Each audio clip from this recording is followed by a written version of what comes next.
the topic of today, the main one that we're going to focus on is mainly about finance, because this is something that Jimmy really wanted to bring up, especially since out of all of us, he's the one that actually like has a house and everything like that.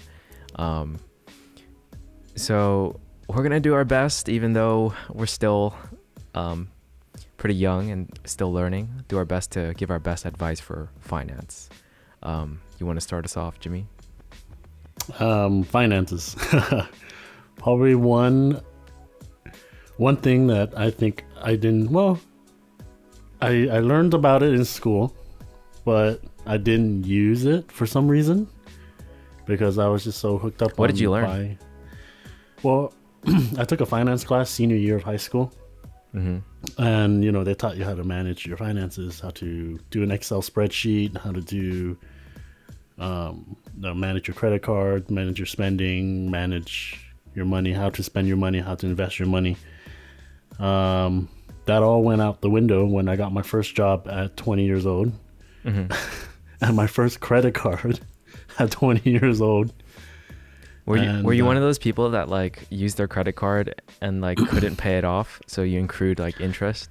Yes, I was one of those people. Yeah. I was spending more money than I made. That's how bad it was. I was very bad with my finances. I was basically in the negatives every month. So I accrued quite a bit of debt. Quite a bit. Mm-hmm. Got myself into a hole that I was like, I don't know how I'm gonna dig myself out of. So, I'm gonna do my best to, you know, try to explain to you guys, like how I usually explain to most of the kids that I train at work. That's the first thing I tell them. Every paycheck you get, put it away. Don't be spending it on stupid stuff. You don't need to buy tools right now or stuff like that. Mm-hmm. So, but yeah, that's like the first thing I tell kids that are fresh out of school and they come in and this is their first job. So I'm like, hey, you know, try to keep yourself out of debt and, you know, don't spend money, save as much money as you can. Don't be an idiot like me, because I was an idiot with my money.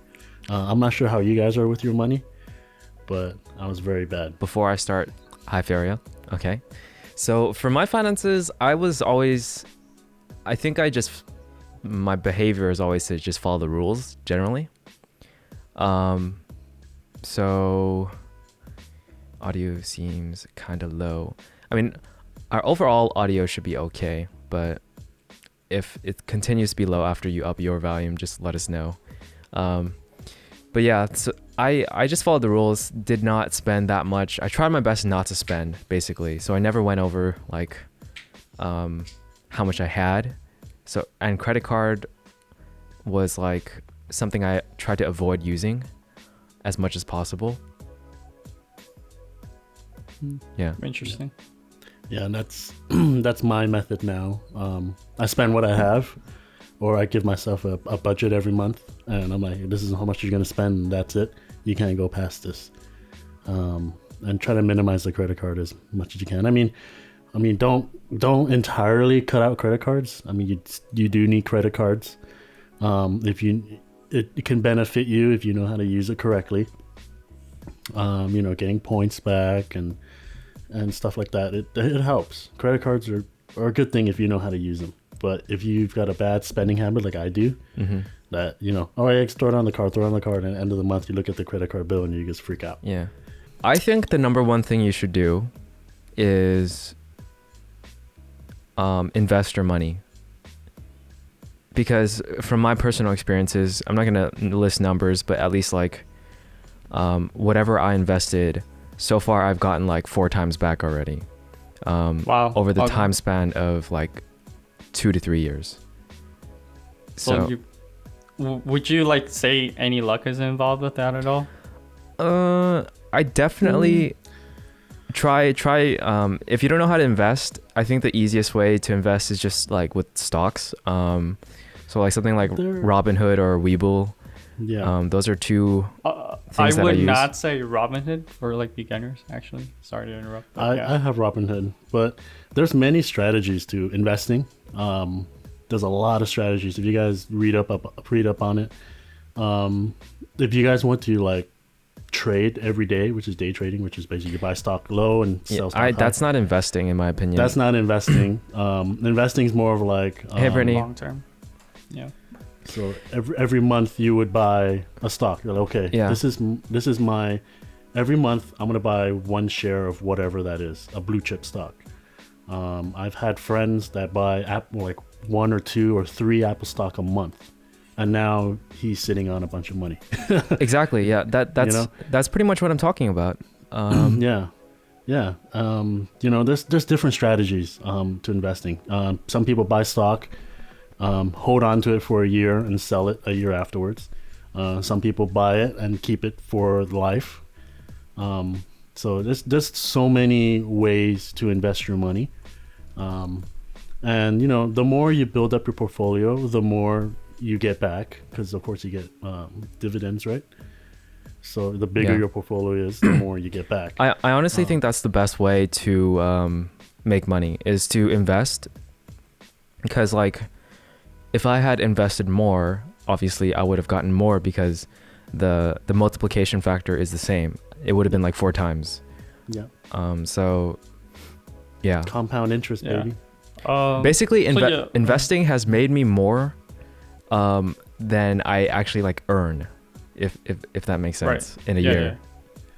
Yeah, I think a key takeaway is to start early. Like the earlier you start, the better. Yeah, don't be like, oh, I can't invest because I don't earn much. Like, even if you just invest $50 a month, it will still multiply. Yeah. It's just getting started is the hardest part. Getting it rolling and getting it off the ground is probably the hardest part. But once it gets rolling and moving, and it gets bigger and bigger and bigger and bigger, like a snowball effect or something. So, yeah, invest your money. That's another thing you should do. I have a Roth IRA. I just figured out a Roth IRA, so now I'm investing in a Roth IRA. I also have a 401k as well. Do you wanna explain what a Roth IRA is, Jimmy? So a Roth IRA is also, if you can talk a little closer to your mic, that'd be great. Okay. How's that? Yeah. So a Roth IRA is like it's like a savings account. You can only put up to $6,000 a year. But they take that money and they put it into blue chip stocks, and whatever it makes off that, you get back into your Roth IRA account. You can pull this out when you are 59 and a half. That's the law. Mm-hmm. But the really cool thing about this is that when you pull it out, you do not get taxed like a 401k plan does. 401k is before tax. So that's why when you pull out your 401k, when you retire, you get taxed on it. A Roth IRA, it's after tax money that you're putting in. So when you take it out, it doesn't get taxed. That is the money you get. And also another cool thing about Roth IRAs is that, let's say you put $6,000 in, and the account grew up to $12,000 or whatever it is, but you need that $6,000 that you invested back. You can pull that $6,000 out because that is your money, but you cannot pull out the money you made off that money until you are 59 and a half. I didn't even know that part. Yeah, but which is really cool. I definitely knew the tax-free part. So like what he said was after you reach like the age of 59 or something, 59 and a half. Yeah, let's just say 60. So after you're at 60, you get your money and it's tax-free basically. So everything that you accrued, like all your dividends, all the stocks that went up or bonds or whatever you decided to buy with your Roth IRA, if freaking 60 though, that's very true. It's a very far away age, so but it's still a good idea to do it just in case. I also have a Roth IRA, but you can get it when you hit 55. You can get it when you hit 55. So is it 55? I thought it was 59. If you get fired for no fault of your own. No. Yeah. But yeah, it's just nice to look out for yourself when you're older, because you're not going to be working.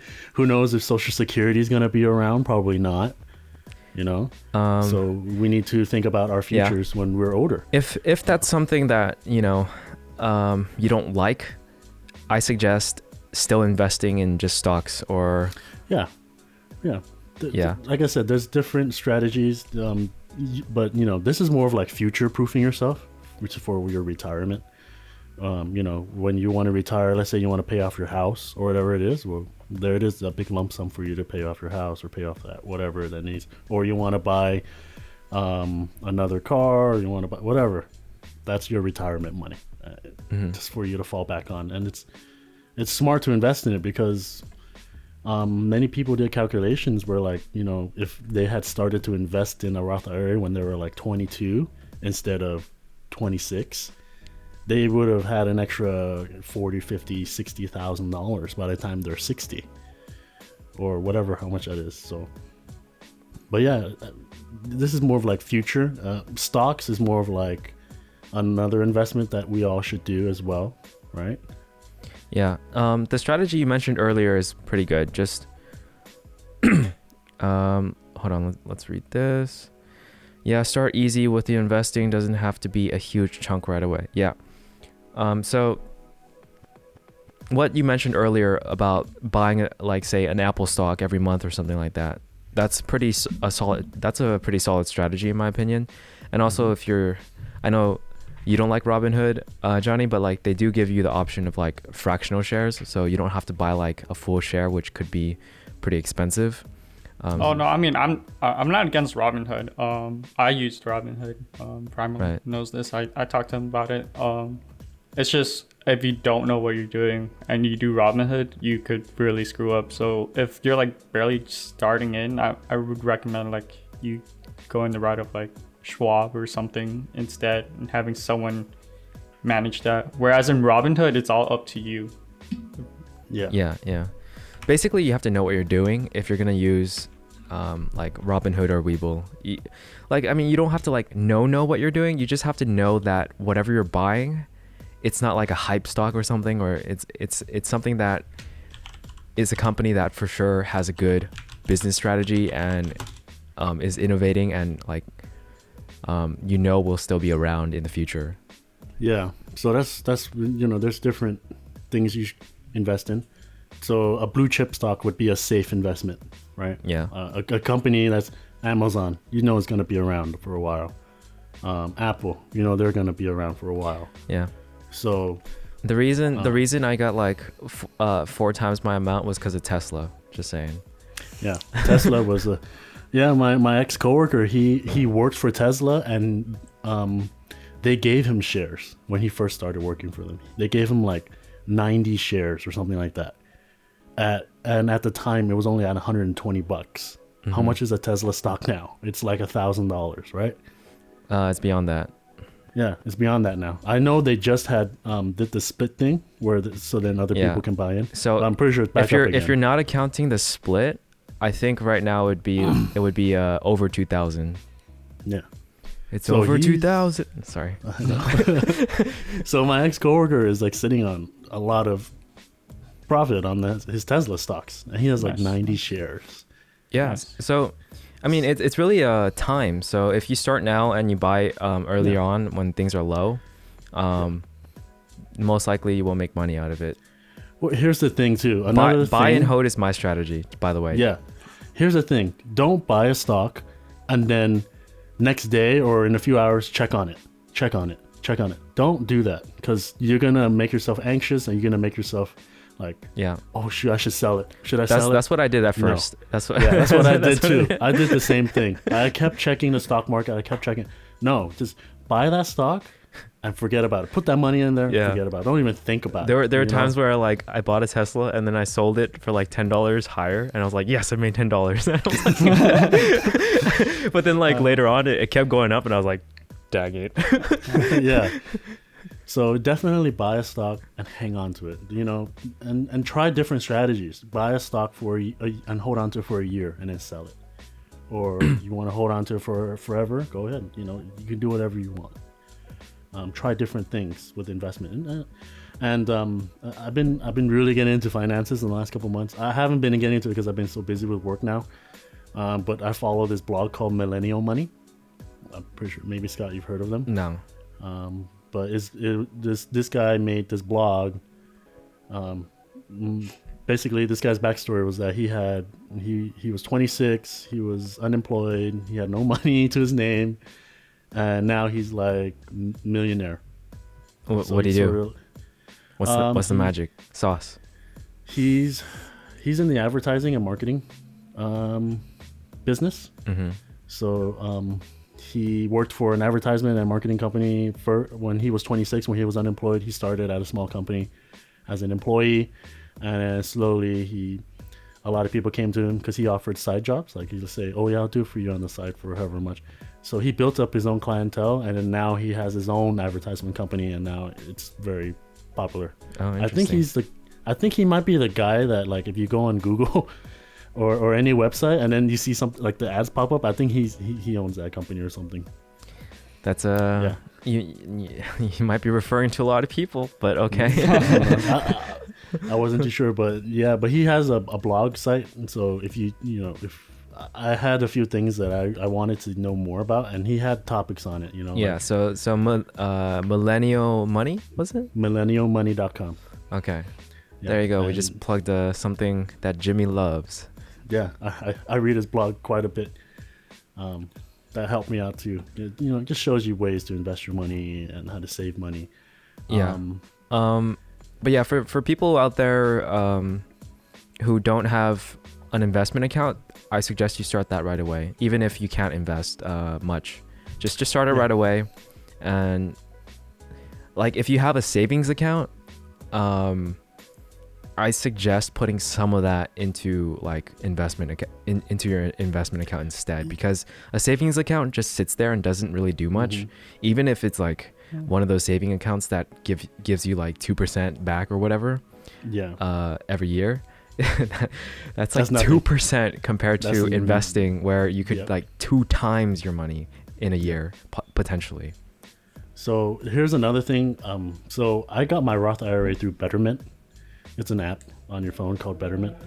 So I got my Roth IRA account from there, and also I opened a savings account there as well, because I was like, okay, well, in my savings account, my money is just sitting here. It's not growing, or there's no growth. So what I did was that I moved some of my savings into that account. So then they would take that money and invest it into blue chip stocks again, and whatever makes off of it, it grows your savings account. So I was like, wow, okay, this is better than sitting in a bank account. It's, like you said, 2% is nothing. Yeah. So for me, I used Webull. I'll spell it out. For my Roth IRA.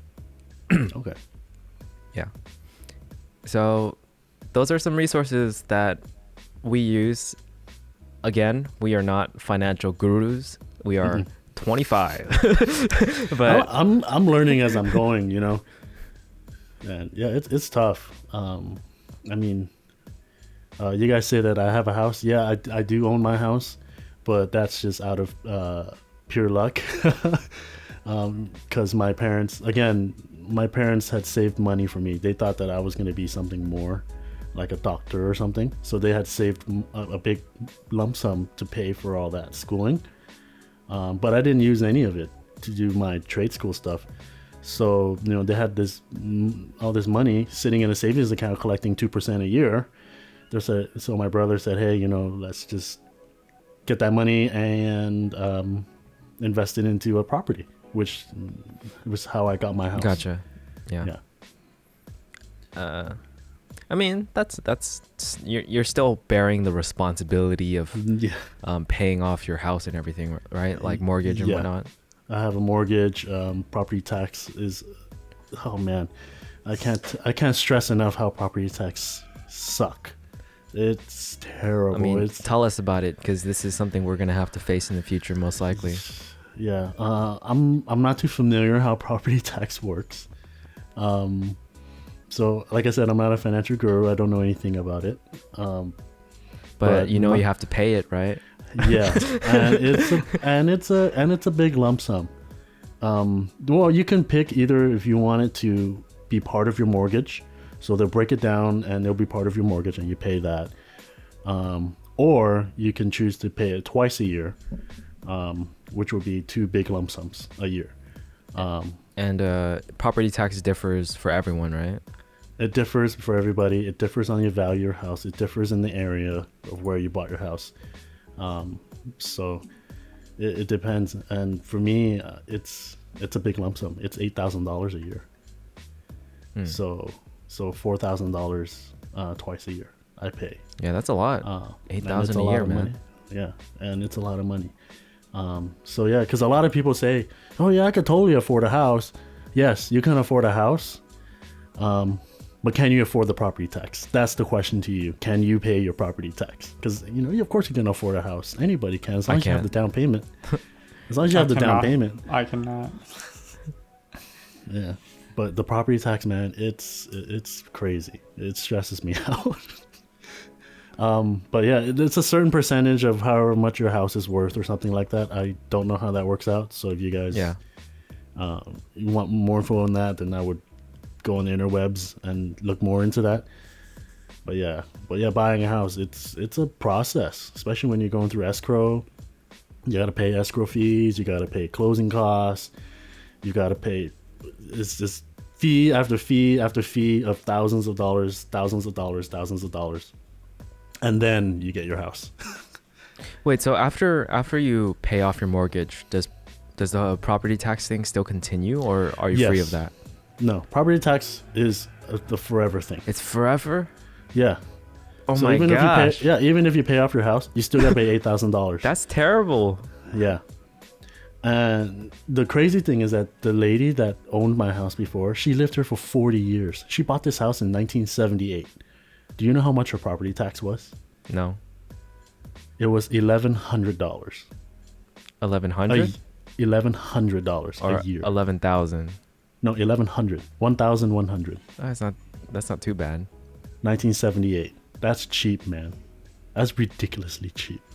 Yeah. I'm paying what? 8 times that? After I took the house from her, I'm paying 8 times what she used to pay. Roger says it depends on the state. So I'm guessing other states don't have property tax, or other states you don't have to continue paying. Yeah. So coming from the military, since I get exposure to people from different states and stuff in one area, everyone always trash talks Hawaii and California when it comes to owning property. Yeah. So yeah, because of the property tax. Yeah, and how expensive it is. Yeah. So that's something to keep in mind. Yeah, it's definitely different in other states. California is expensive. It's ridiculous. Yeah, the tax here is nuts. Yeah. Yeah. I mean, it makes sense because population size and whatnot, and it de-incentivizes people to move to California. Yep. A lot of people used to move to Texas from California because Texas used to not have any property tax. That's nice. Used to not, so I'm guessing they have it again. I'm pretty sure they implement it now. Yeah. Well, yeah, owning your own home, it's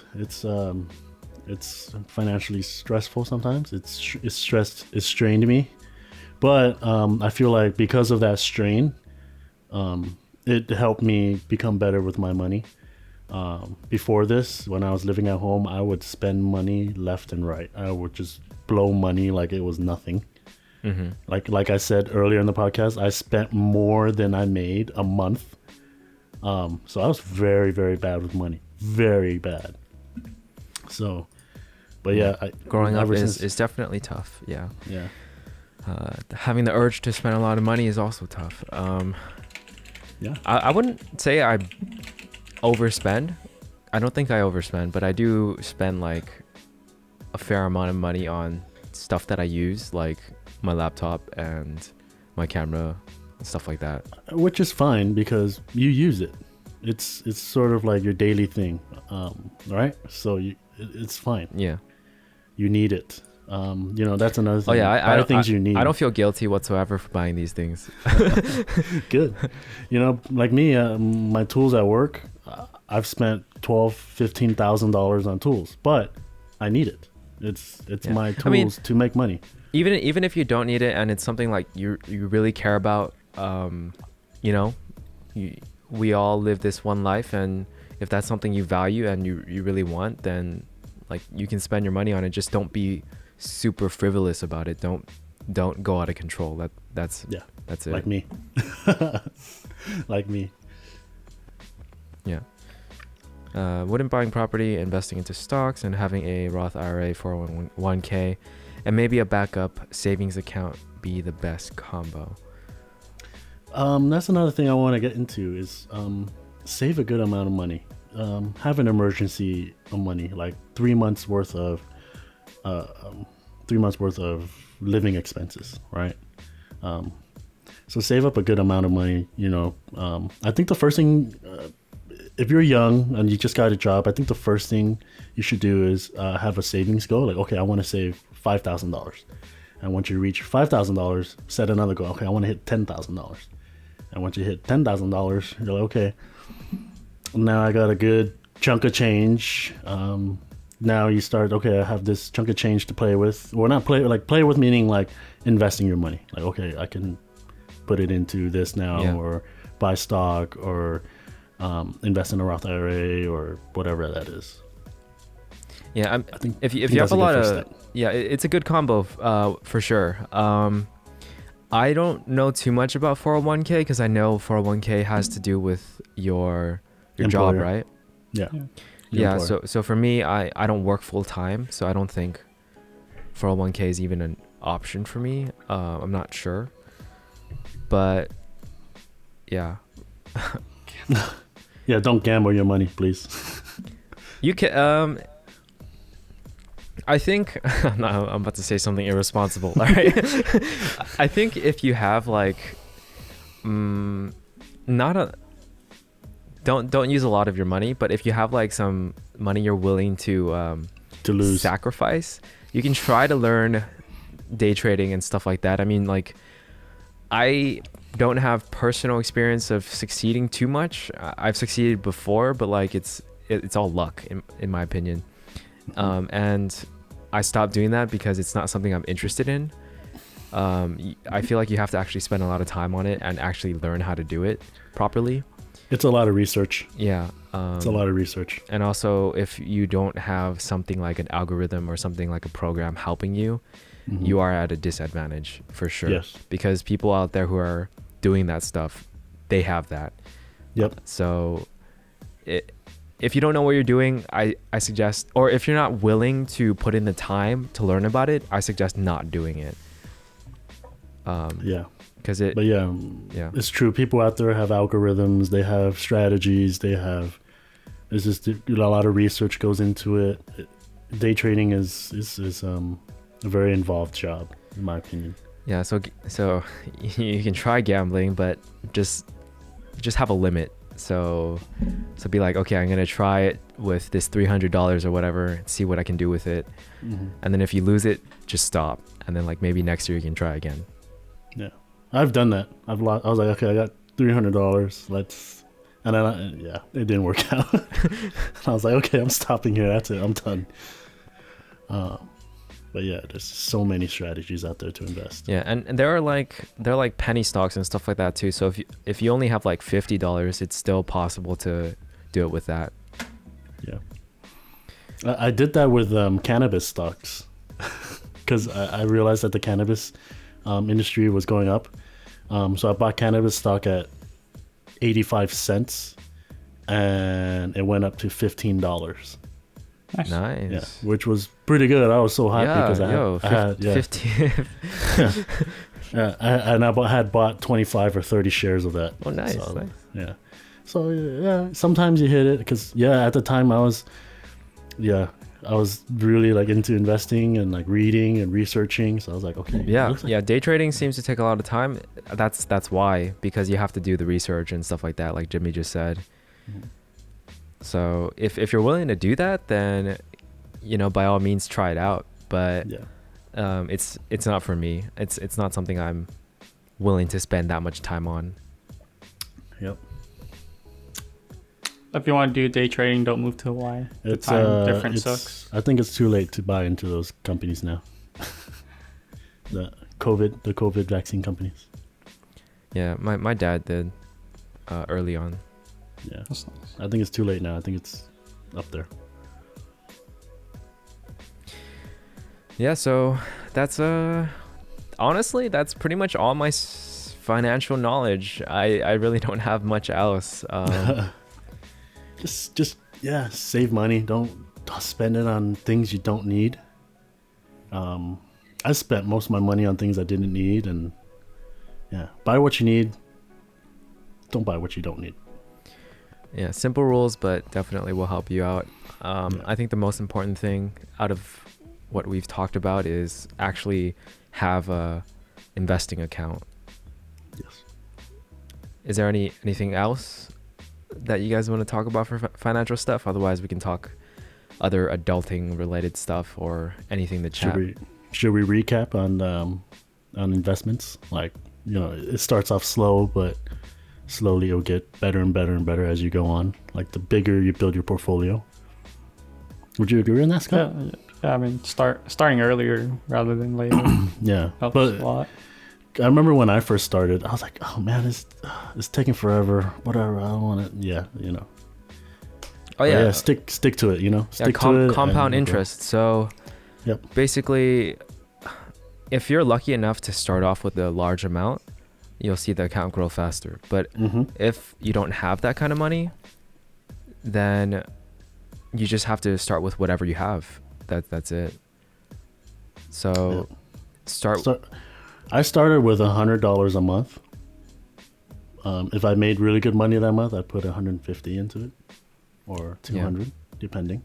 I don't think there's like good. I don't think there's like a set good starting amount. Yeah, it's there's from person to person. Basically, it's on it's on that spectrum of, if you're starting off really high, then you're gonna get high returns because it's always based on percentages. So if you start off with $1 million and you get increase of 5%, then you just earned a lot of money. Yep. So if you're starting off with 100 instead, 5%, you only got $5. So yeah, pretty much. But there's no set good amount. It's just whatever you can put aside to invest, and just keep doing it. Yeah. So we mentioned this earlier for the resources. It was like Webull, Robinhood. What was yours again, Johnny? And Mark Schwab. And if you want. What I use for my Roth IRA and savings account is Betterment. Yeah. I would say there are like really good books, like Rich Dad Poor Dad. Rich Dad Poor Dad is a very good book. I read that one. I've read it too. Yeah. And now my cousin's girlfriend gave me another book. It's called I Will Teach You How to Be Rich. I haven't read it yet, but she says it's a good read as well.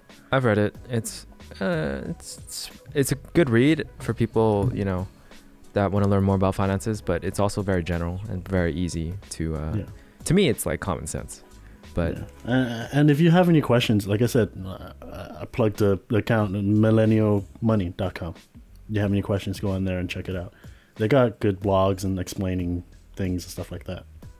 Yeah. Well, I think that's it for finances. We can move on to a different topic. That's good, right? We're good? You guys? Yeah, we can move on. Said your piece? Finances. Okay, awesome. Let's talk a little bit about adulting then. It's such a big topic. What, like doing laundry and doing laundry, cooking your own food and making your bed? No, that stuff is not adulting, man. You do that stuff all the time. If you don't do your own laundry as a kid, man, you suck. Okay, do your own laundry. So many big hitter topics. Yeah. Adulting. What adulting means basically doing the things that you have to do. Like manage your finances. That's actually an aspect of adulting. Yes. Finding a job, that's part of adulting as well. Potentially meeting friends, that becomes harder as well. meeting significant others. Yes. 5 to 10 year goal. I suppose that's, I don't know if that's part of adulting. People have goals no matter what age you are. I have goals. You know, I'm like, okay, I'm 25. And then I'm like, okay, what's the goal for 30? Well, hopefully I meet it. You know? That's what gets you out of bed in the morning, right? You set yourself goals. Okay, let's start with one of the ones I mentioned. How do you guys stay shoot, I mean, this is a terrible question to ask in 2020. How do you guys like connect with other people these days? Friends. The only people I connect with are the people that I work with. Zoom, Discord. Yeah. My primary way has been kind of like the same since high school, actually, which is through games. Something about games and me, like. Nice. Yeah. So, do you meet new friends playing games? New friends. Once in a while. New people, but for the most part, it's usually the same people over and over. So. Okay. Discord and gaming saved me 2020. Yeah, I think Discord helped me as well. Who needs new friends when you have me? Roger? Yeah, you're right. Yeah. What was I thinking? Why are we even talking about this? All we need is Roger, guys. Why don't you talk Roger? Yeah. I was gonna say, why don't you talk to Jimmy more, man? What the heck? I don't have Roger. Roger doesn't text me. Yeah, we're also in a kind of weird COVID social period. Yeah, I think this is not even like part of adulting anymore. This is like, how do you cope with COVID and still have a social life? Still have a social life. Yeah. Yeah. Discord has been key for me. That's how I've met some new people. Social media also, I've been sort of on it a bit more, but not that much more. But that's basically it for me. I've met a few new people this year, even during COVID, in terms of like meeting them online. But in terms of like in-person stuff, I have not done that in a while, other than like work sometimes. Yeah. I don't meet new people. Yeah. It's weird. I don't know how to meet new people. Well, I met a new group of friends that are coworkers because I had moved jobs. And we've become really good friends, and I realized that the people you work with, they know a lot about you, and you know a lot about them. Cause I mean, like, think about how much time you're spending with them. Yeah, but I don't game enough to meet new people. I'm not on Discord. I'm not. Yeah, I mean, it also depends on your interests or your preferences, right? Because not everyone is interested in meeting new people all the time. If you have like a good group of friends already, then you have satisfied your social needs or emotional needs, I suppose. Yeah, I would say that's the case for me. I would like to focus more on the friends I already have than make new friends. So I like meeting new people. I love the friends that I already have, of course. Yeah. I appreciate them, but I still love meeting new people. Okay. Yeah. It's part of my exploration trait. Yeah. My desire to explore. How do you guys feel about texting? Like, is that enough for you? Or is not? It's like you need to see them in person, or you need to Zoom with them, or. I mean, it's got to be enough during this time, right? Yeah. I don't know. Yeah. Let's see. Best people I've met is through the Call of Duty lobbies. I see. Interesting. You're welcome. Yeah, coworkers see the worst and the best. Yeah. That's true. Should have seen me in March. I was losing my mind. I personally prefer in-person everything.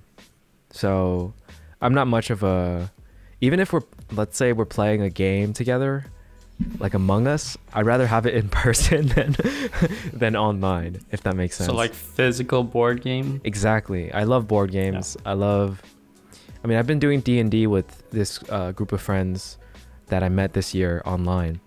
Thanks to one of my friends. Thank you, Christine.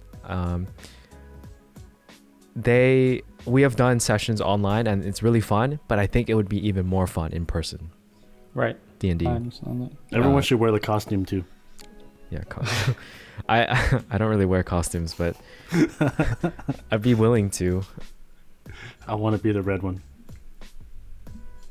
Yeah. Okay. Yeah, I like texting people. I like to hit people up. I hit Johnny up. I hit you guys up. Hey, how is everyone doing? It's just that we always forget to reply. So, yeah, I don't know. But ever since we started doing this podcast, speak for yourself. I always reply. Just kidding. No, I always try my best to reply in a timely manner. Yeah, I try too, but sometimes you're so busy at work or you got things to worry about. But yeah, ever since we started doing this podcast, I've been always looking forward to doing it because I get to see you guys and actually talk to you guys and stuff like that. That's good. We should start. Well, let's see what happens next week. Yeah. For our last official episode, and maybe we might just keep going. Yeah. But the original plan was for me personally, to have the podcast be like a guest, and I stick with them for like maybe 5 episodes, and then different guests. But maybe we can do a thing where we stick together and then we just add a person or something. But yeah, Miss Boyd would love to be here. Yeah. What scares you guys the most about adulting? So we are definitely in the process, still in the process. I think everyone will forever be in the process of adulting.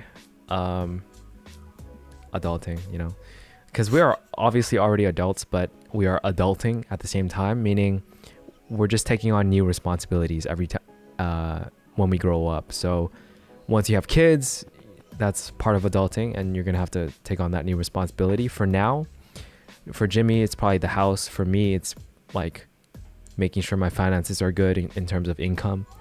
I don't know about for you, Johnny, but yeah. I don't even know why I answered for you, Jimmy. What's the hardest part about adulting? Finances. Okay, there you go. Finances are probably the hardest things. Yeah, dealing with income for me, like just having a steady income, because most of the stuff I do, like YouTube, my part-time work, freelance, my part-time work is steady, but everything else is always like fluctuating. Right. And man, I used to be in my work, I always was about the passion and the love, but now it's more of like, shoot, I need the money. Money is an important thing. Yes, having passion for something is important. Yes, because it makes you feel good for the thing that you do every day. But remember that the money, I have rules. But money is important as well. I'm sorry to say that, but money is an important factor in our society. Yeah. Let's see. Different guests is cool. Yeah. I definitely want to try having more guests on. I'm still figuring this whole thing out, to be honest, like for my Dreamlet podcast, what I actually want it to be. If it ends up just being like a just chatting thing, I'm totally cool with that as well. I'll just post it as that, since I already have a YouTube for it, and YouTube I can basically do anything I want. So just have Roger as a guest. Sure. Let's see. Eventually end up with a conference table amount of people. Maybe. I also love meeting new people. I always plug myself into whatever community of extra activities I do outside of work. It's important for me that work allows that too. Yeah, definitely. That's one of the reasons I try to do what I do, which is like YouTube and the freelancing and creative stuff, is because it offers more freedom in terms of schedule. So if I can't do the things that I like to do, like for instance, go to gymnastics at like 11 a.m. or something, then obviously if I work, I can't do that during the weekdays, but because I do what I do, I can, you know. So that's an important part of my life as well, for McNugget's comment. Yeah, that's a big struggle for me because my work, and I guess also being in different time zone than most of the people I'm close to, it makes it hard for me to spend time with the people I want to, or like I can't spend as much time as I want to with them. Oh yeah, time zones. That's another struggle right there. But yeah, did you answer the question, Johnny? What your biggest struggle for adulting is? My biggest struggle, or was it biggest struggle, or biggest fear? What scares you most about? Honestly, I'm just scared of losing the people that are closest to me and that I care about. That's a big one. That's my biggest one. Yeah. I feel you on that as well. Because I feel like as people grow older, you know, it's totally understandable. People don't value old friends that much sometimes. Because they've moved on, they're living a new life, stuff like that, and it's easy to forget. But yeah, it's true. You know, it's happened to me. Johnny knows the story. Yeah, it is part of like growing up too. Like, I would kind of say like filtering out people, or you filter out and find out who like your true friends are. Exactly. You find out who's the true ones and who are the just whatever ones, you know. As I realize, the older I get, my friend group gets smaller and smaller and smaller and smaller and smaller. Dude, you have a huge friend group then. You said smaller at least 5 times. So at least it used to be huge in high school. I was friends with everybody in high school, and then, you know, I slowly realized that person was faking it, that person is a backstabber, that person whatever. Yo, that's a lot of sneaky people right there. I know, and everyone of course picks on me because I'm the nice guy, and they take advantage of me. So when people say that, I'm not saying that you're lying or anything, but when people say stuff like that, I feel like there's always more to it. I feel like when somebody calls another person a backstabber or somebody a liar or fake, I want to know the story, you know. I want to understand exactly what happened. Yeah. You know, because I totally understand that people sometimes go through things in their life and they just can't respond or don't respond because they're not feeling up for it. They're in a bad place, or maybe they're just really, really busy, or maybe that's just a bad habit they've developed. So there's a lot of things I feel. I'm not trying to defend people like that, because, you know, if you don't respond to your friends, that kind of sucks. You know, you're making them feel bad. There's no other way around it. But I know that people don't do it. I feel like people don't do it on purpose. They don't try to hurt each other on purpose. But I'm an optimist, so I don't know. Yeah. And, you know, I thought I lost my friendship with you, Scott, because, you know. Yeah. You know. No, I've never had any malice towards you for any reason. Yeah. So, and then I thought I lost Johnny, but I didn't either. So I was very happy about that. You know. Wait, what? Really? Yeah. I'm sorry, I didn't even know this. Yeah. You know, because I was. Wait, are you talking about high school years? Or? No, I'm talking about our college years, because I started work early, remember? And to be honest, truth comes out. I'm just kidding. Yeah, the truth is gonna come out now. You felt that way. Yeah, but whenever I hung out with Johnny and our friend group, I always felt left out, because I was never part of that group chat, or I was never in that, or I didn't go there with you guys because I had to go to work. Because everyone was in school at the time. Everyone had time to go hang out together. I was working. Yeah.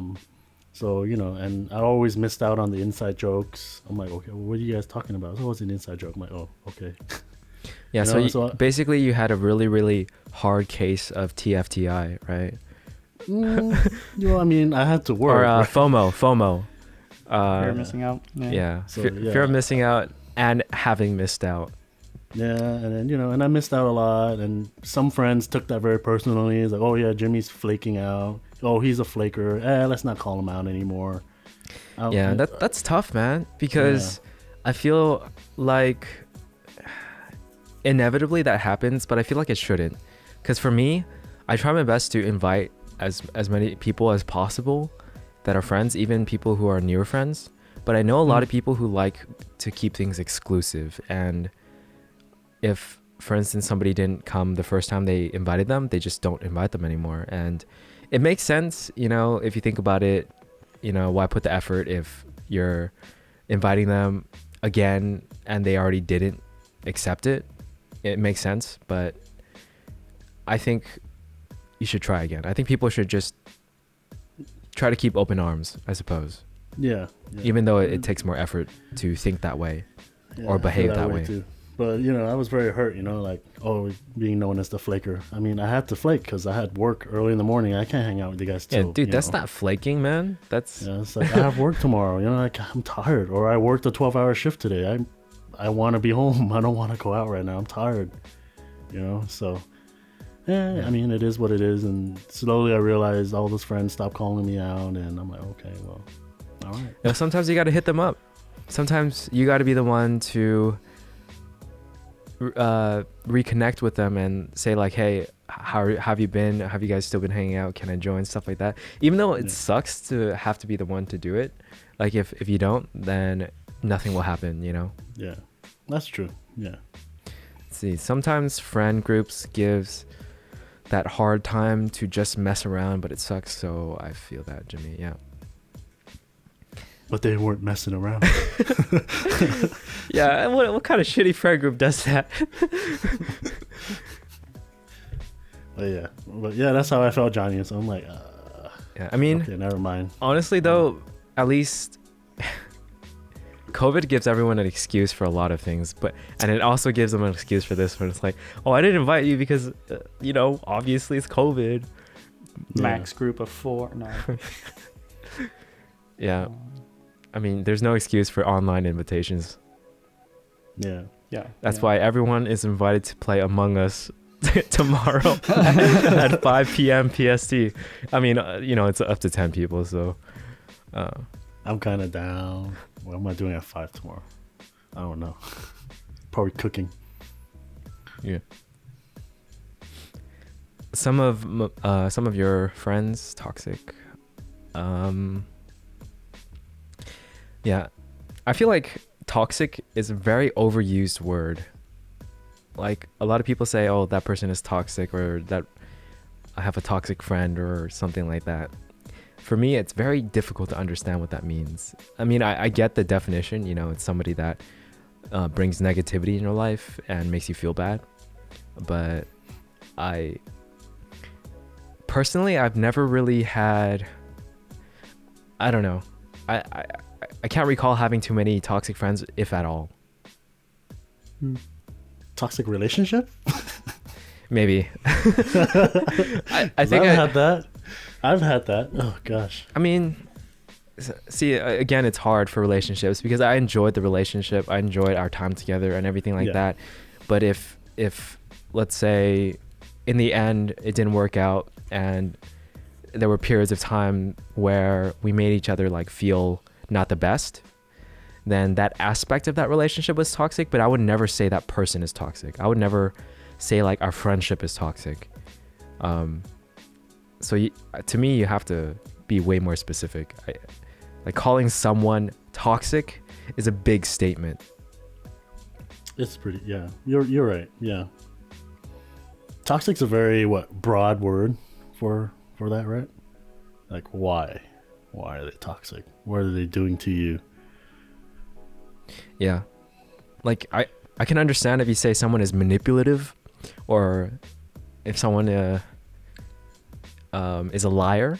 Those things make more sense to me. But you know, that's just me. I don't know. How about you, Johnny? Have you experienced toxic friends and toxic relationships? Like, if you guys completely disagree with me, please say so. These are my opinions, and I'm open for debate or like arguments or anything. Yeah, I've had toxic people in my life. I mean, who doesn't, right? But I mean, you kind of learn to deal with it or get rid of them. So yeah, I mean, and sometimes it's just normal. Sometimes when you're this is a relationship, toxic relationship. You know it's toxic, but you don't want to drop it. I don't know. It is hard. It is hard. It's so hard to drop it. Yeah, like I don't know why. Like you just in your mind, you're just like, okay, I'm just gonna stick with it and I'm gonna make it work, or I'm trying to fix that person or whatever that is. You know, but if it's so toxic where like you're not getting sleep, you're not, you know, you're more stressed than you were when you were alone. Yeah. I think that's a red flag, dude. Or like you don't want to come home anymore because you don't want to see that person if it comes to that point. But yeah.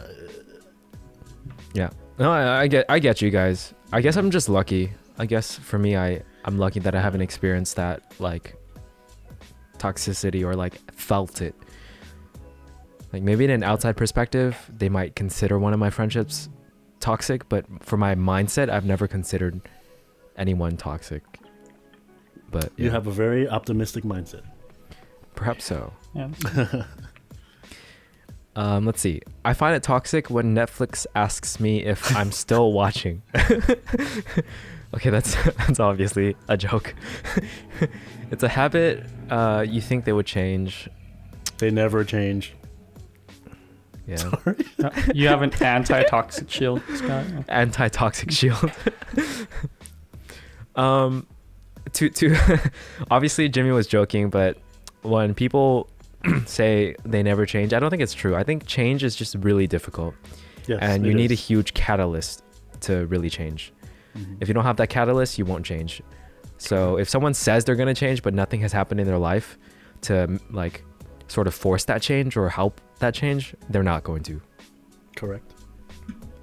Let's see. I am an example of that.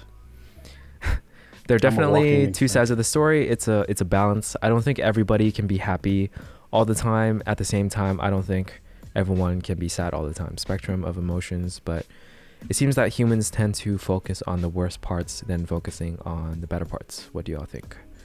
I would disagree. There are some people that can be sad all the time. Okay, that's the part you disagree with. Okay. Yes. Yeah. No. Yeah, it's crazy what I've seen from some people that like. Yeah, the way some people behave, sometimes shocks me. Yeah. Yeah. I kind of agree with that. Don't you think you remember the bad times more than you remember the good times? No, not for me. Really? But that's because they're about equal. Yeah. That's because for me, I journal, and I write about every day, and usually when I journal, I write about gratitude, and I also try to frame a lot of things in a positive way. So, I tend to remember great moments in my life because I write about them, and I have a journal that I look back on. Even though there's been plenty like bad moments and sad moments and stuff like that. Yeah, but yeah. Another. The thing is, okay, so for me, I tend to see the good in people too, and then there comes a moment of time where it just like clicks to me. It's like, holy crap, what are you doing? Like new perspectives. Like, how did you not see this? And it like my perspective like shifts like 180. Is like, holy crap, I can see it from this angle where like this person's like totally not that good for me. Yeah. I'm the same way. I find the good in everybody. Yeah. Where it blinds me. It blinds me from the toxicity. Toxicity. But yeah, but for me, I'm not like Johnny where I self-realize. Someone has to tell me. No, yeah, for me, I feel like I see the good in people until like they do something to break that trust, and then it shifts 180, and it's like I see all the bad even from the very start. It's like, oh, I could have seen it this way instead. Yeah, it's a perspective shift. Yep. Yeah, I mean, that's totally understandable. If someone betrays your trust, if someone turns on you or does something that hurts you, obviously you're not gonna be like, oh, it's okay, you hurt me real bad. No, you're gonna hope that they can earn that trust back, or you know, you have to say it straight to them, like what you did sucked. Totally agree with Mango says, totally agree with Jimmy. In a toxic relationship, you know the relationship is bad, but you tell yourself you can fix it or make it work. Yes, I'm sure everyone has experienced that, especially in a relationship. I definitely did. Like, had moments where we almost broke up, but we're like, oh, we can fix it. Yep. I didn't include disorders. That's another side too. Yeet yourself out. Okay. Yeah. But I mean, all these things are like good learning experiences too. Yeah. The last two relationships which I had, there were Faria's comments. Sorry, they're just ridiculous. I don't know why the chat's talking about a boob job, but yeah. No, Faria's just being Faria. Yeah. But what I learned in the last two relationships, every relationship is toxic, but there was something wrong with me as well. And I'm a walking example of that. I needed that catalyst to change myself and to grow myself into someone that I am today.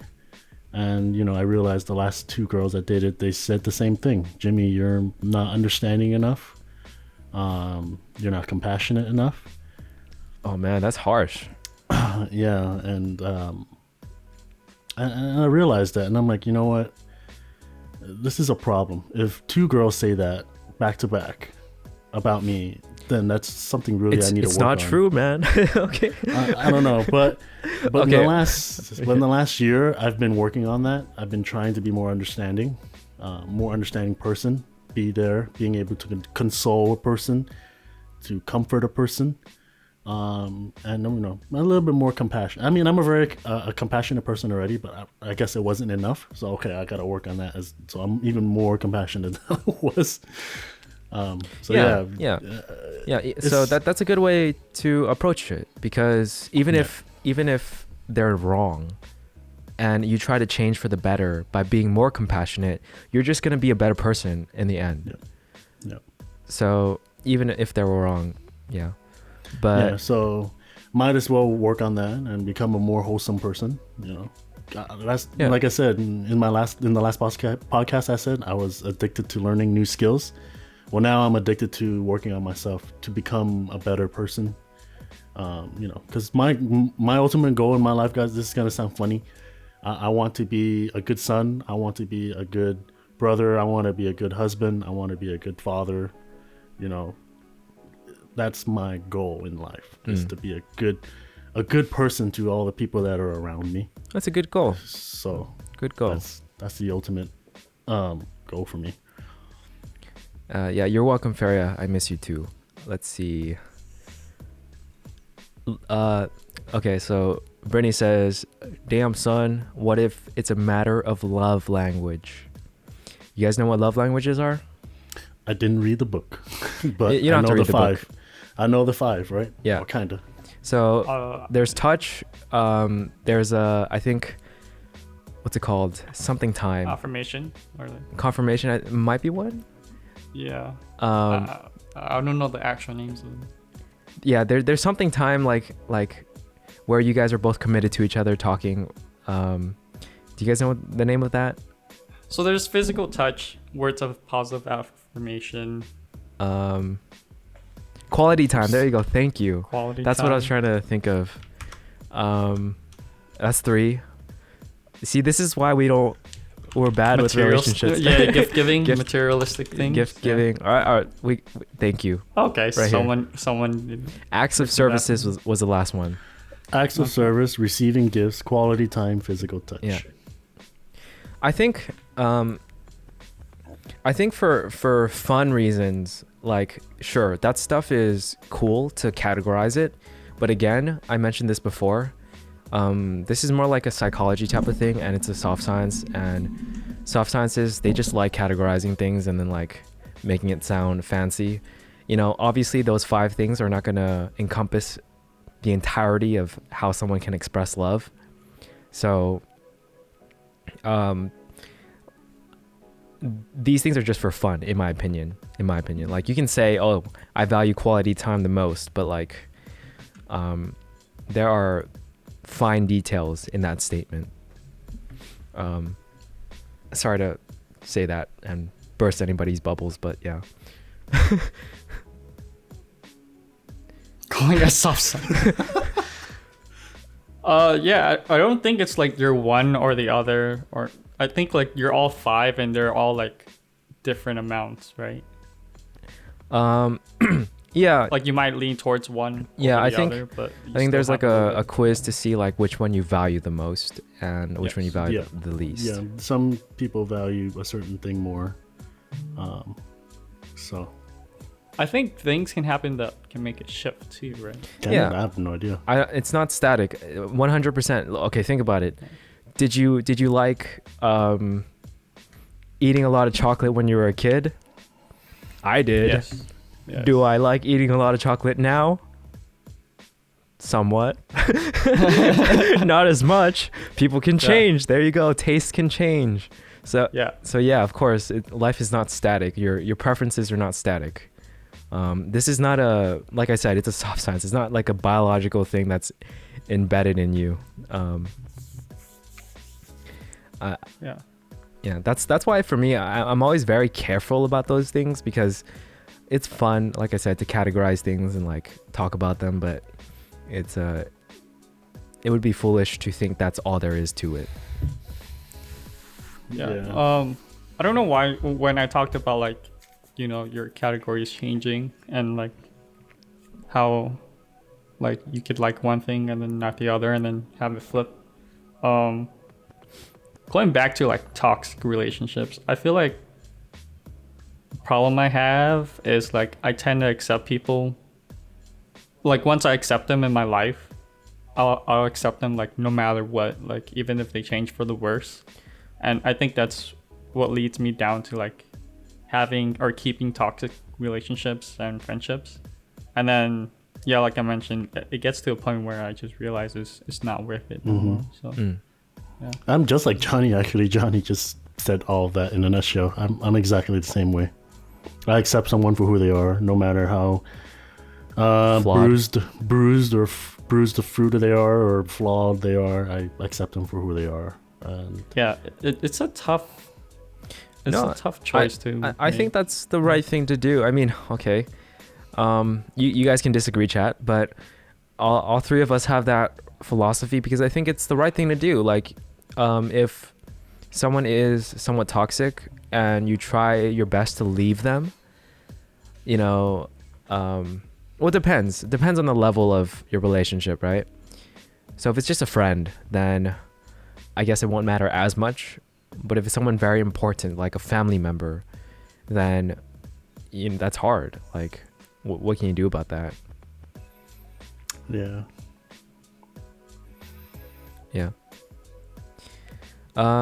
Out of curiosity, what are your guys's, just to have some fun, what are your guys's top choices for the love languages, the 5 love languages?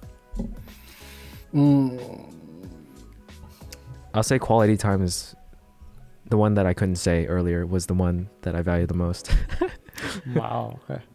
For me, I think quality time is like way down there. I can spend like a lot of time with someone doing nothing. And it's like... Look at Roger. Oh, physical touch. Yeah, I would say for me, physical touch is one of the top ones. And honestly... I mean, physical touch doesn't have to be sexual, man. It could just be like holding hands and stuff. Yeah, hugs and holding hands. Holding hands, cuddle. Yeah, for me, I think physical touch is probably the top one, I would say. Okay. Mine would be... I don't know what mine would be, to be honest. You know, it's do what your heart says. What does your heart say, Jamie? I think say mine it. is... What are the 5 right now? I think mine is words of affirmation. Oh, interesting. Yeah. I think mine is... Because whenever someone says something about me, it makes me feel really like, oh, thank you. It hits me right in the heart, you know what I mean? When someone calls me as something. Yeah, let us know, chat, what your favorite affirmation is and why, I guess. Yeah. Why? Yeah, for me, I think it's physical touch. Top 2 are physical touch and acts of service, I think. There are some things that girls do that just...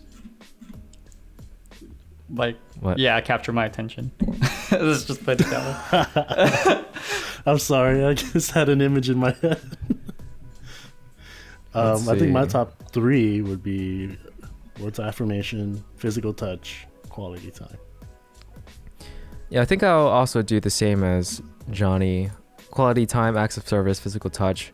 I feel like gifts are not really necessary for me.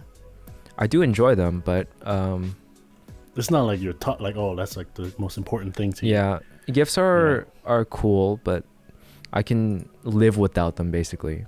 Yeah, but for me, it's the okay. So how do you guys feel about like giving gifts for like holidays, whether it's like Valentine's, Christmas, birthdays, or whatever? Do you guys think it's like necessary or? No, I don't think it's necessary, but it's cool. Like if you do decide to give gifts and stuff like that, I think you're cool. I think, I appreciate it if I'm on the receiving end. If I'm on the giving end, which usually I try to make birthday presents for my friends whenever I can. I like making gifts for some. I like making cards. Okay. But I stopped doing that after my first relationship for some reason. I think it's really making gifts is a really fun thing to do. Yeah. Okay. Especially because you put so much thought into it, Yeah, you think exactly. about it. So it's a very, a very thoughtful gift, like from your heart. You know what I mean? Yeah, I don't like giving generic gifts. That's the worst thing. That's the worst thing I would do. Let's see. Yeah. Primal said physical touch. Go ahead, Johnny.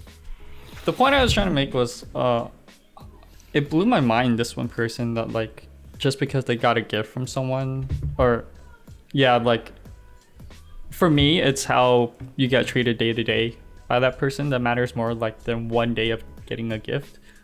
But I saw someone like get a gift and like just like completely change how they act around that person, and it just like how like I didn't understand it. Like maybe it's something you really wanted, but like after like they got that gift, they like kind of like forgave everything bad that happened with that person. I'm just like, how? I guess that's their top love language. Receiving gifts. Love the physical touch of 38. Let's see. Mango's is acts of service. Jen said all of the above. What's your definition of quality time? For quality time, to me, it's very simple. It's just like one-on-one. You guys are focused on each other, doing something together, like an activity. It could be anything, like talking, not watching a movie, because I think watching a movie is with another person is one of the least stimulating activities ever. Because, like, honestly, you watch a movie by yourself, watch a movie with like 100 people, it's almost the same. Almost. Depends if they cheer and stuff like that. But okay. Does this count as quality time? Like each of you guys, or you and your partner in a room, you're doing your work and they're doing their work. You guys aren't interacting at all, but you guys are in that same room. No. Okay. That doesn't count? It doesn't count. No. What's the difference between me doing my work here and her doing her work in like Florida somewhere if we're not even interacting with each other? No, you're in the same room, right? Yeah, you're in the same room. So yeah, that's the point I was trying to make. Like for some people that is enough for them, and for others that just doesn't cut it. I get that like the presence is sort of there, which is cool and all, but like that's not quality time. Like that's true. It's not quality. I mean, you're just in each other's presence. Just codependent. Yeah, that's not quality time. Quality time is like you guys are giving each other your undivided attention. Okay. Let's see. That was my problem. I'm putting a kitchen in my garage. My problem was like, oh, you made an effort to come here and spend time with me, even though we're not doing anything together. But the fact that you came over, it was good enough for me. But for the other person, I get it. It doesn't reciprocate. They're like, you came over, but we're not doing anything, you know? Like, no, why don't you even come over at all? I understand like the idea of being in the same room and under the same roof, stuff like that, you know? It really depends on someone's severity on quality time, like what the I suppose the difference for each. Because I've had some friends where like they'll just come over, we'll do absolutely nothing, we'll be on our phones. All right, dude, that was good. Had a good time. Bye. It's like okay. Yeah. So Brittany said quality time and words are tied for the top, and then the others are tied for second. She says she's needy. It's really the thought. If you even poured any thought into the gift, yeah. Return what? 3080? Yeah, for me, I don't know. For me, like, you cannot give me a gift and I still love you. Just, yeah. Funny thing, I'm gonna ask you guys this question right now, and you guys can answer in the chat too. I'm curious what you guys are gonna answer. I'm looking at the chat right now. It's going crazy. All right, imagine there's a field of horses, right? And there's a horse. For some reason, that horse stands out to you. What is the reason that horse stands out to you? Like, why? I'm curious what you guys would answer. So why does the horse stand out? Yes. Because why does that one particular horse stand out? Because it has a mane that is amazingly blue and teal. Maybe some really awesome dark fur, maybe black. Like an awesome blue. That's funny. Jimmy, what would you say? I think that horse probably did something really funny, and I'm like, oh, hey, look at that horse. That's funny. Or that horse, or that horse mounted another horse, and you know.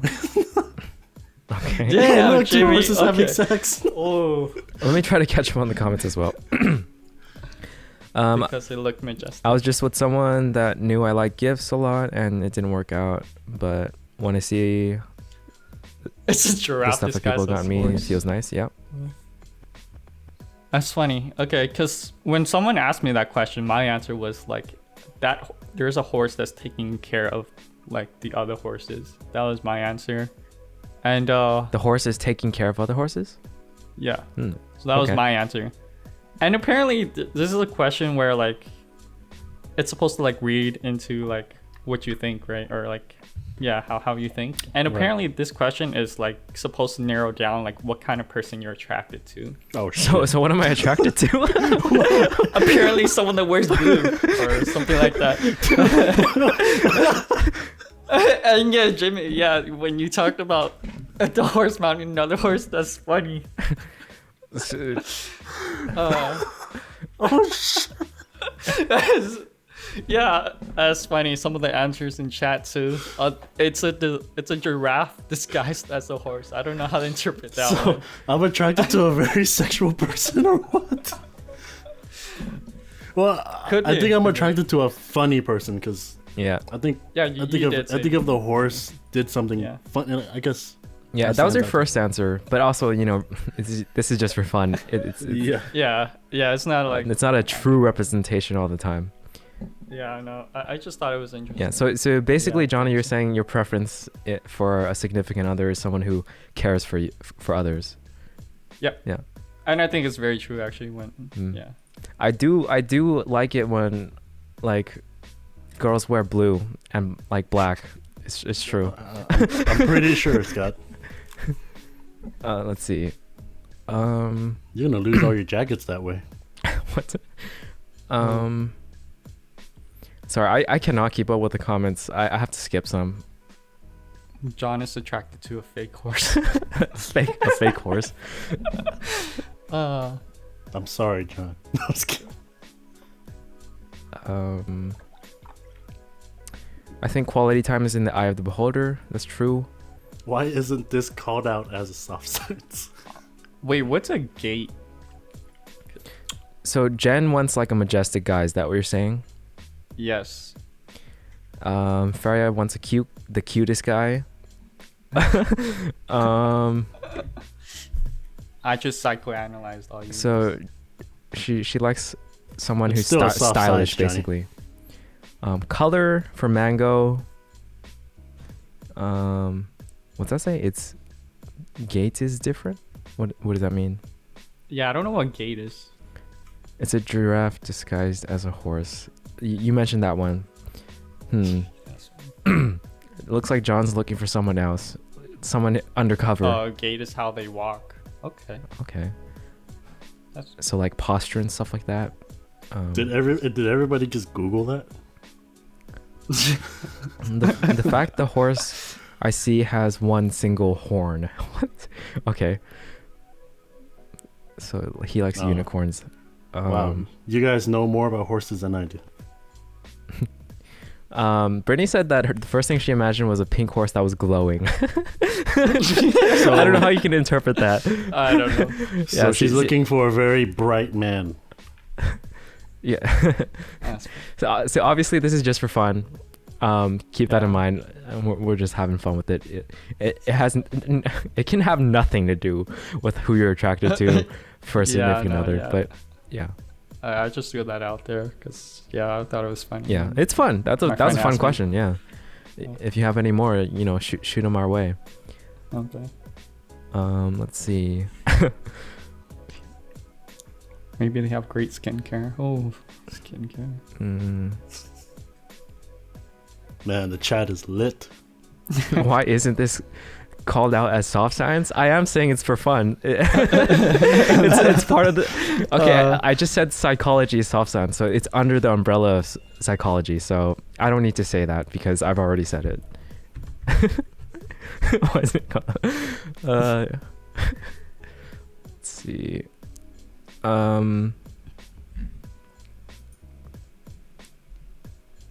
Yeah.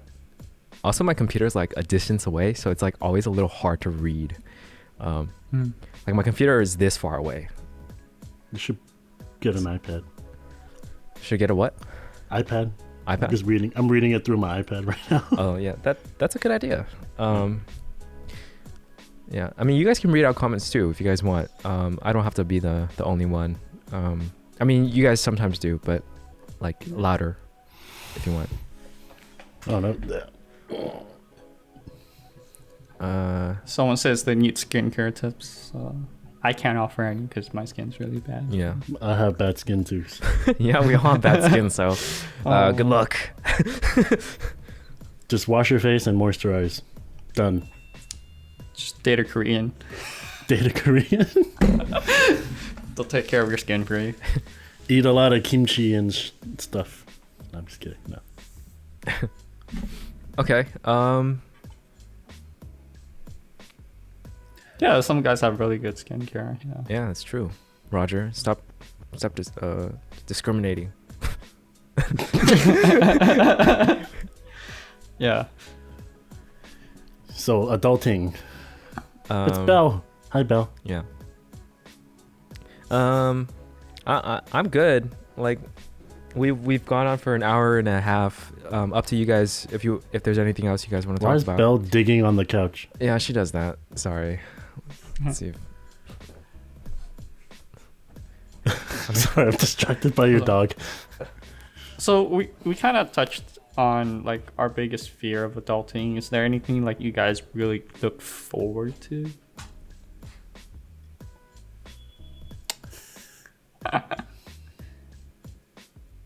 She's distracted. She looked at the camera. It's so funny that she's digging on the couch. So cute. Yeah. Don't you miss your dog, Penny? Heck yeah, I do. Oh my god.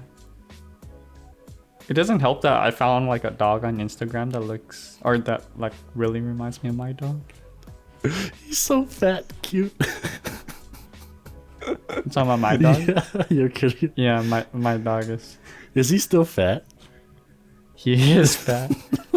He's such a cute It's dog. funny. My mom said like before COVID, but like when my mom walked him out, like sorry about that. Like walk him on the street, like people would say like he looks pregnant. Like yeah, he does look pregnant.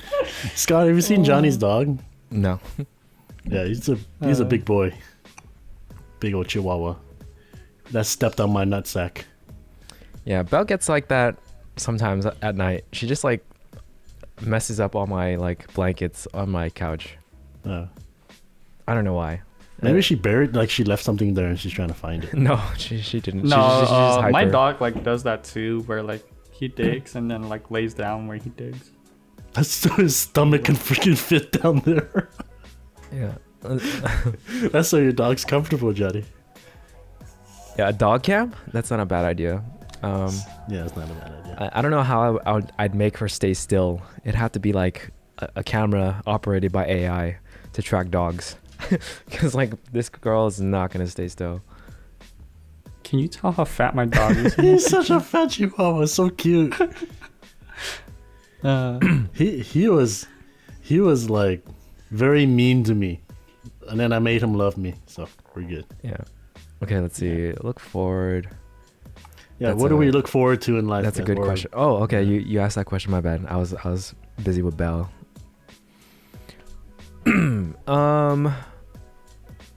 Oh yeah, pet spiders. No thanks. Yeah, that was actually going to be one of the discussion topics, like what we have planned for the future and stuff like that. You know what I'm looking forward to? COVID ending. Yeah, that's true. That's true. Like maybe it never ends, but at least like it's controlled. Like it's good and people can like meet up again and stuff like that. Like lockdown orders and stuff are over. Am I the only one that's looking forward to having a family? Nah, man. I want to have kids and like I talked to Roger about this. Don't bring anything up, Roger. Wait, what? Roger. You gotta tell us. No, don't say anything. I was obviously joking, Roger. No, he wasn't. Okay, I was just saying like I'm gonna play with my kid all the time, and you know, my wife can take care of the other stuff. I was obviously joking, but yeah. That's funny. Yeah. It also amazes me how I changed my perspective in like 2 or 3 years. Before I was like, I'm so ready to have kids right now, and like I want them as soon as possible. And like right now I'm like the opposite, where I like, I'm not looking forward to it right now. Really? But I have so much more on my mind other than having a kid right now. I think the day that I have my firstborn child would be the happiest day of my life. Nice. Yeah. Yeah. So we'll see. We'll see. And my wedding. Let me read a bit of the chat and I'll answer other things I'm looking forward to. Let's see. Scott, if I visit Cali, can I stay with you? Yeah, sure, Farah. A fat chihuahua. A GoPro? I'll attach the belt. Sure, you guys are all invited as long as COVID is over. Yeah. As long as you don't have COVID. Babies ASAP? I'm so jealous of your dogs. No. Yeah. Sorry, I'm like... Yeah, actually, that's something I'm looking forward to, people's weddings. Actually. Yeah. I will... Anyone in this chat, I'll help you film your wedding for free. I don't want Scott to film my wedding because I want him to be there. I will be there. not through a camera lens, okay? I want you to be physically there.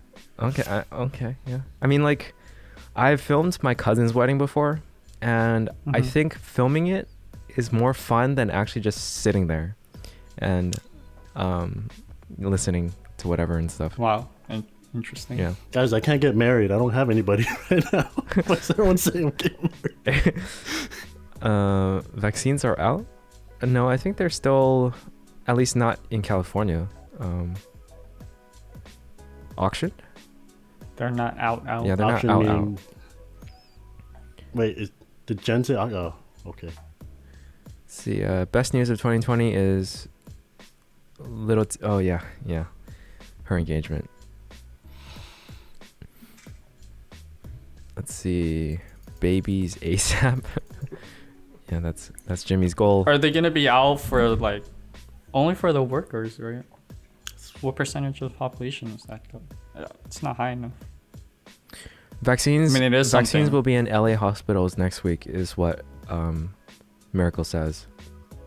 Also, I mean, this is kind of personal, but I'm kind of upset that it didn't come out sooner because my brother works in healthcare and he got it through a patient. Oh man.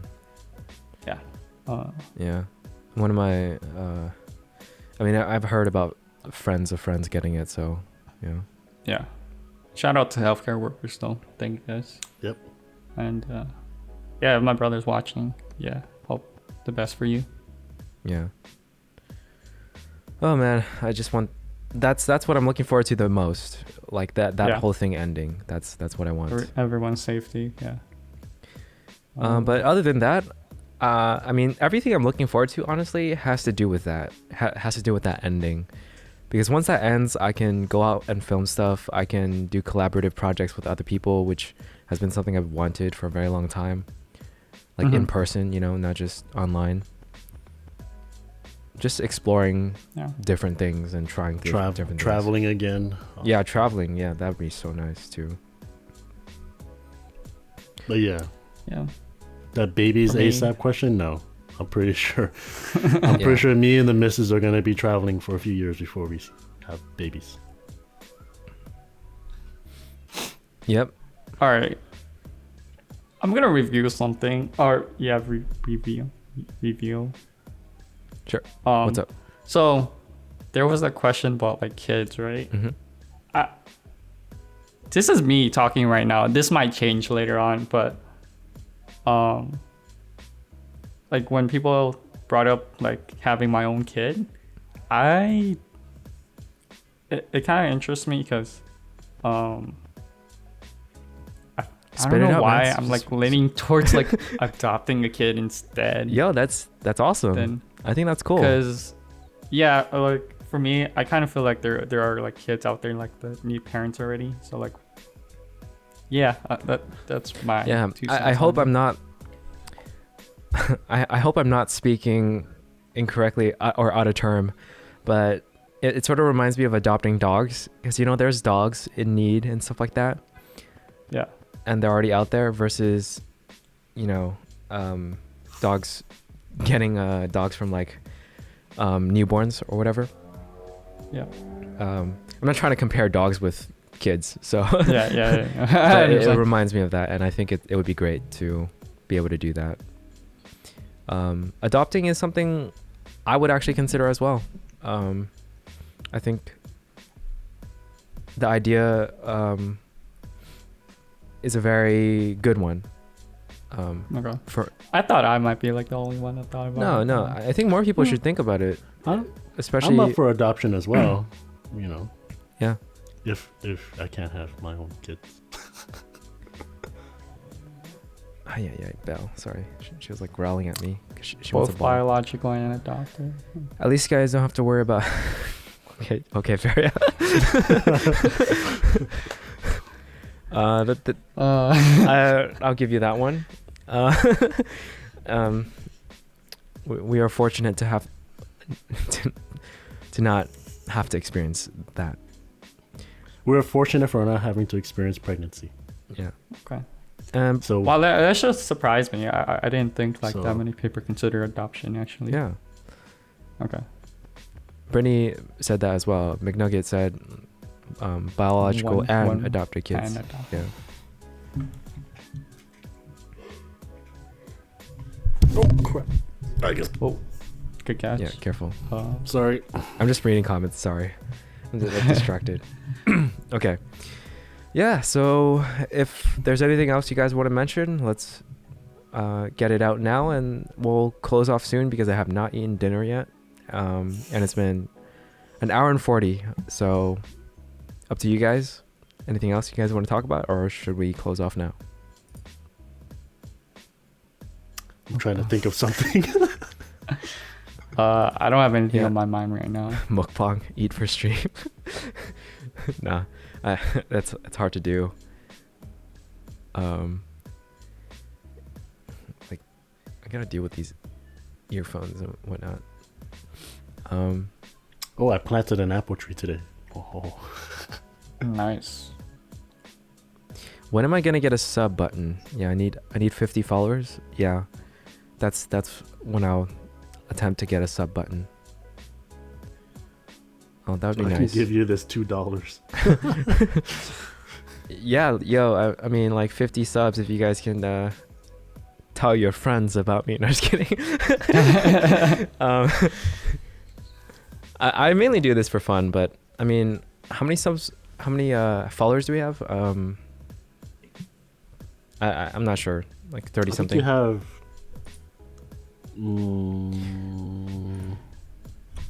yeah, so 39. You have 39. Yeah, 30. Roger says 38, so it's somewhere close. We need 11 more people. Yeah. Do we? McNugget asked what stage 21 was more the people. apple. What stage was the apple tree when you planted it, Jimmy? What? What stage is the apple tree that you planted? Is it still a seed or what? No, it's an actual tree I bought at Lowe's. It's a Fuji apple tree. Oh. I was so confused. I thought this was like a metaphorical question again, like the psychology question. I was like, what stage is the apple tree? That's what I was like. Wait, what? What are you talking about? It's full grown. But yeah, I've been planting a lot of stuff in the backyard and learning gardening stuff. Yeah. It's a lot of things to pick up, a lot of skills to do, a lot of things to do, guys. Yeah. Okay. I mean, it seems that we are currently out of topics for now, just because, we've been talking for an hour and 40 minutes. 40 minutes. But we will be back next week. Jimmy, can we get a plant tour? Yeah, sure. Yeah, we'll be back next week for supposedly episode 5, which is the last of the series. We'll probably talk about like what we have planned for the future and stuff like that, since we didn't really cover that too much in this one. And then from there, we'll have to like see what happens. We'll probably do more, and introduce guests and other people. We'll see what happens. So, Among Us tomorrow, 5 p.m. PST. Are you gonna make it, Johnny? Do you think you can? I'll join if I can, but right now it doesn't look like it. Okay. Okay. Yeah. No Should worries. I even join? If you want to. Wait, what? Yeah, why are you asking? I'm like the worst Among Us player ever. I can't lie. Dude, no, you're fine. I just tell the truth. Okay. I was like, I saw Blue go in there. I don't know. Blue went in there and killed that guy. I have no idea. Well, you can flip that to your advantage one day. You can join the stream if you want. Up to you. But I'll probably play. Actually, I don't know. We'll see. yeah, we'll see. 5 o'clock. I might make it. All right. Well, that's it, guys. Peace out. Have a good rest of your night. Sorry. Yeah. See you guys next time. Thank you so much for joining. Yep. Thanks for joining. Thanks for everybody that's watching. Later. Good night.